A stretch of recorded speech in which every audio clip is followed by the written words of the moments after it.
নমস্কার সবাইকে শারদিয়ার অনেক অনেক শুভেচ্ছা জানাই।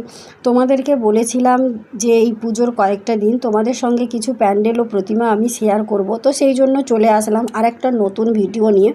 সঙ্গে থেকো। আর পুজো প্রতিমা প্যান্ডেল কেমন দেখলে তোমরা সেটা কমেন্টে অবশ্যই জানিও। এটা শিলিগুড়ির পুজো দাদাভাই স্পোর্টিং ক্লাবের, আর খুব সুন্দর প্যান্ডেল বানিয়েছে। প্রতিবারই কিছু কিছু জায়গার প্যান্ডেল প্রতিমা এত সুন্দর বানায়, আর নতুন নতুন প্রত্যেক বছর বানায়। থিমের কথা বলতে চাইছি তোমাদেরকে, যে নতুন নতুন প্রত্যেক বছর থিম বানায়। তো আর এই যে প্যান্ডেলটা দেখছো, এটা কিন্তু পুরোটা বলতে গেলে টিনগুলো হয় না, ওগুলো কেটে কেটে বানিয়েছে। যাই হোক, চলো তোমরা শুধু দেখে বলবে যে কেমন হয়েছে। ভেতরের দিকে নিয়ে যাচ্ছি, আর দেখতেই পাচ্ছ যে ভিড়।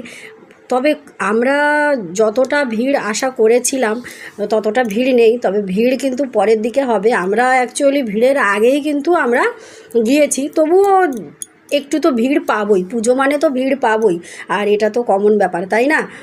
বাইরের প্যান্ডেল দেখে এত ভালো লাগছে, মনে হচ্ছে ভেতরে আমাদের জন্য এবারে নতুন কিছু অপেক্ষা করে আছে। প্রত্যেক বছরই নতুন কিছু না কিছু হয়, তবে এবছর হয়তো আরও নতুন কিছু অপেক্ষা করে আছে।